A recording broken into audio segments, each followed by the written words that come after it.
स्वागत है आपका खबर दिन भर के इस खास बुलेटिन में। सबसे पहले रुक करते हैं कुछ खास सुर्खियों का। रेवाड़ी के बाजार से हुए थे रफू चक्कर और उसी बाजार में लंगड़ाते हुए नजर आए बदमाश। पंजाब के मुख्यमंत्री भगवंत मान ने पंजाब भवन का दौरा किया। यूपी के संभल में सर्वे करने गई टीम पर पथराव। पुलिस ने कड़ी मशक्कत के बाद दंगाइयों पर काबू पाया। गोहाना में ट्रक चालक ने बाइक को मारी टक्कर, जीजा साला समेत 3 की मौत। अंबाला पुलिस को मिली बड़ी सफलता, नशा तस्करों को किया काबू। वाल्मीकि जयंती समारोह के लिए हरियाणा के जींद से रवाना हुई रोडवेज की 30 बसें। किसान नेता चौधरी छोटू राम की जयंती पर हरियाणा के सहकारिता मंत्री डॉक्टर अरविंद शर्मा ने लगाई दौड़। धर्मनगरी कुरुक्षेत्र पहुंचे पूर्व मंत्री असीम गोयल, बोले प्रदेश भाजपा का 50 लाख सदस्यों को शामिल करने का पार्टी में है लक्ष्य।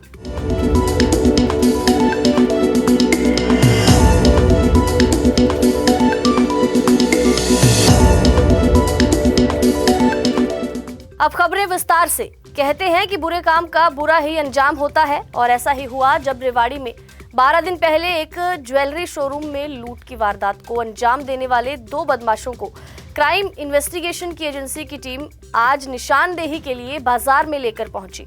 जब चोरों को बाजार में लाया गया तो उन्हें देखने के लिए पूरा बाजार उमड़ पड़ा। तस्वीरों में आप देखेंगे कि कपड़े से मुंह को ढके पुलिस की गिरफ्त में लंगड़ा कर चलते हुए जिन बदमाशों को आप देख रहे हैं अपनी स्क्रीन पर, ये दोनों वही बदमाश हैं जिन्होंने बावल के कटला बाजार में ज्वेलर की दुकान पर फायरिंग की थी, लूट की वारदात को अंजाम दिया था और वहां से रफू चक्कर हो गए थे।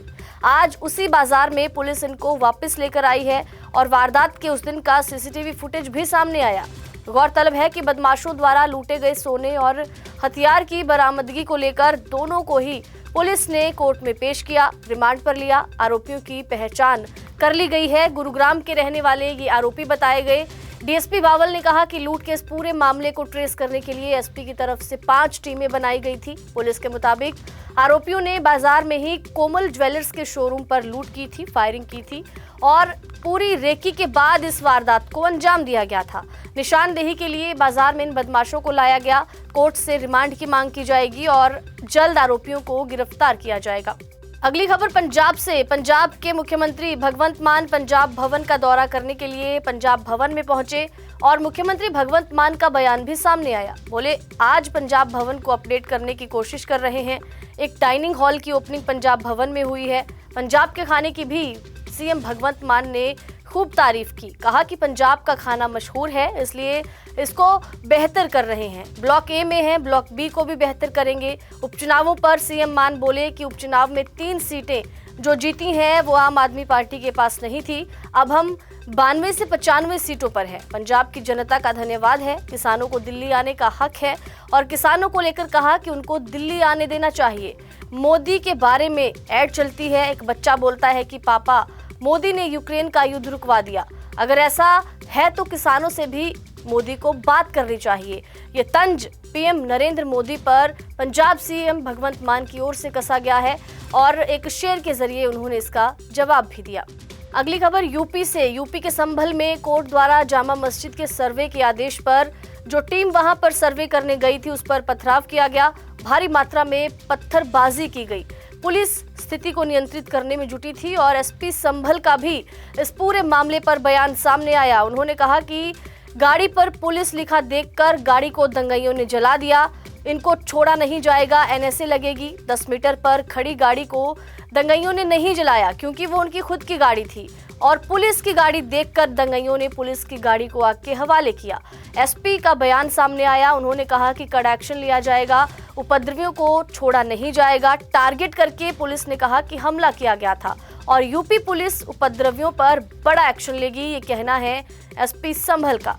अगली खबर हरियाणा के गोहाना के पानीपत से, जहां पर रोहतक नेशनल हाईवे पर बाईपास पर एक बड़ा सड़क हादसा सामने आया। बाइक पर सवार होकर जा रहे 3 लोगों को तेज रफ्तार ट्रक ने टक्कर मार दी। ट्रक की टक्कर इतनी जबरदस्त थी कि तीनों की मौके पर ही मौत हो गई। जैसे ही इस हादसे में 3 लोगों के मरने की खबर पुलिस को लगी, पुलिस तुरंत मौके पर पहुंची। पुलिस ने मौके पर सड़क पर बाइक और उसके आसपास 3 शवों को देखा। पुलिस ने तीनों शवों को पोस्टमार्टम के लिए अस्पताल में भिजवाया। परिवार पिछले कई सालों से गढ़ीसराय गोहाना में ही रहता आ रहा है। 4 बहनों का इकलौता भाई था जिसकी इस हादसे में मौत हुई। इसके अलावा सगे जीजा और साले भी इस हादसे में उनकी भी मौत हुई है। इस हादसे के बाद तीनों परिवारों में मातम का माहौल है। छोटे भाई की शादी भी थी जिस घर में मौत हुई और शादी की खुशियां मातम में बदल गई। मृतक के परिजनों के अनुसार ये बाइक पर सवार होकर रोहतक रोड पर जा रहे थे। एक ट्रक ने इनको टक्कर मारी जिसके कारण बाइक पर सवार तीनों ही लोगों की मौत हो गई। इस पूरे मामले की जांच कर रहे एएसआई जगदीश ने भी कहा कि इस मामले में ट्रक चालक को गिरफ्तार कर लिया गया है। मामले की जांच की जा रही है और हादसे में तीनों युवकों की मौत जो हुई है उसको लेकर भी जांच जारी है कि आखिर ये हादसा हुआ कैसे। शवों का पोस्टमार्टम कराकर परिजनों के हवाले कर दिया गया है। चालक के खिलाफ मामला दर्ज किया गया है और अब पूरी जांच की जाएगी। अगली खबर अंबाला से। अंबाला पुलिस को बड़ी सफलता हाथ लगी। सीआईए 1 अंबाला के पुलिस दल ने एक बड़ी कामयाबी हासिल की है। पुलिस ने नशा तस्करों को गिरफ्तार किया और नशे की बड़ी खेप उनसे बरामद की। 199 किलो आपको बता दें कि चूरा पोस्त बरामद किया गया है। अफीम उनके पास से बरामद की गई है और ट्रक सहित इन नशा तस्करों को पुलिस ने काबू किया। अब ये पूरा मामला दर्ज कर लिया गया है और आपको बता दें कि 7 दिन का पुलिस रिमांड कोर्ट की ओर से लिया गया है। इन नशा तस्करों का पूरी पूछताछ की जाएगी और अब तक की पूछताछ में ये सामने आया है कि ये मादक पदार्थ जो था बिहार से लाया जा रहा था। पुलिस रिमांड के दौरान आरोपियों से गहनता से पूछताछ की जाएगी और भी बड़े खुलासे होने की उम्मीद पुलिस को है कि इसके पीछे ये बड़ा जो गिरोह चल रहा था इसके लिए कौन जिम्मेदार है। अगली खबर हरियाणा के जींद से, जहां पर विभिन्न स्थानों से हरियाणा रोडवेज की जो बसें हैं वो जींद के लिए रवाना हुई हैं। ये सभी बसें नेशनल हाईवे 152D से होते हुए जींद पहुंचेंगी और इसके लिए समसपुर में एंट्री पॉइंट भी बनाया गया। जींद रवाना होने से पहले डीएससी समाज के लोगों ने सरकार के पक्ष में नारेबाजी की। दूसरी तरफ बसों की कमी से कई रूटों पर लोगों को समस्या भी झेलनी पड़ी।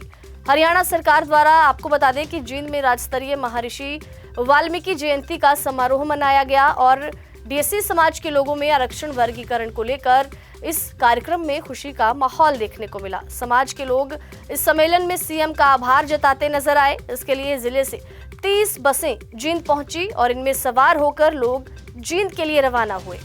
अगली खबर रोहतक से, जहां पर किसान नेता चौधरी छोटू राम की जयंती पर हरियाणा के सहकारिता मंत्री डॉक्टर अरविंद शर्मा ने दौड़ लगाई और नशे से दूर रहने का संदेश युवाओं को दिया। कहा कि रास्ता न भटके, युवा परिवार से भी दूर हो जाते हैं। महाराष्ट्र चुनाव पर भी मंत्री का बयान सामने आया। कहा कि प्रधानमंत्री नरेंद्र मोदी के विश्वास की जीत है, सबका साथ सबके विकास की जीत है। महाराष्ट्र की जीत कांग्रेस मुक्त भारत की तरफ एक और कदम है। धीरे धीरे देश कांग्रेस मुक्त हो जाएगा, ये भी उन्होंने कहा। ईवीएम के सवाल उठाने वाली कांग्रेस के लिए कहा कि झारखंड में कैसी रही ईवीएम। कांग्रेस पर कई पलटवार मंत्री की ओर से किए गए। उन्होंने कहा कि कांग्रेस ऐसे ही चूचू करती रहेगी। कांग्रेस का दिमाग झूठ का पुलिंदा। महाराष्ट्र में भी प्रयास किया, जहां पर उनका झूठ नहीं चला वहां पर वो साफ हो गए। हरियाणा में तीसरी बार भाजपा की सरकार बनना, जनता में विश्वास दिखाना है। चौधरी छोटू राम की जयंती पर रोहतक में आयोजित मैराथन दौड़ में भाग लेने के लिए हरियाणा के सहकारिता मंत्री डॉक्टर अरविंद शर्मा पहुंचे थे। इस दौरान उन्होंने युवाओं को नशे से दूर रहने का भी संदेश दिया। अगली खबर धर्मनगरी कुरुक्षेत्र से, जहां पर भाजपा सदस्यता अभियान की देखरेख करने पहुंचे पूर्व मंत्री असीम गोयल का बयान सामने आया। कहा कि प्रदेश भाजपा का 50 लाख सदस्य बनाने का लक्ष्य है। अब तक 12 लाख सदस्य बन चुके हैं और अगले 2 दिनों में 20 लाख बढ़कर कुल 32 लाख पहुंच जाएगी। मंत्री ने 2 टूक बागी शब्दों में रूठे हुए नेताओं के लिए संदेश दिया। कहा कि उन्हें अभी इंतजार करना होगा क्योंकि भाजपा एक अनुशासित पार्टी है। यहाँ अपनी मर्जी से आए, अपनी मर्जी से चले गए, ऐसा नहीं होता। पूर्व मंत्री असीम गोयल ने कहा कि पंजाब की बात हो या किसी और सूबे की बात हो, आम आदमी पार्टी का लक्ष्य मुफ्त रेवड़ियां बताकर सत्ता को हथियाना रहा। आम आदमी की जान माल और कानून व्यवस्था से कुछ लेना देना उस पार्टी को नहीं है। किसान आंदोलन पर भी पूर्व मंत्री असीम गोयल का बयान सामने आया। उन्होंने कहा कि केंद्र सरकार की बात हो या हरियाणा सरकार की, किसानों के हितों के लिए ऐसी नीतियां बनाई हैं कि अन्य किसी प्रदेश सरकार ने ऐसा नहीं किया। उन्होंने कहा कि किसान हमारे भाई हैं, उनको समझाया जाएगा।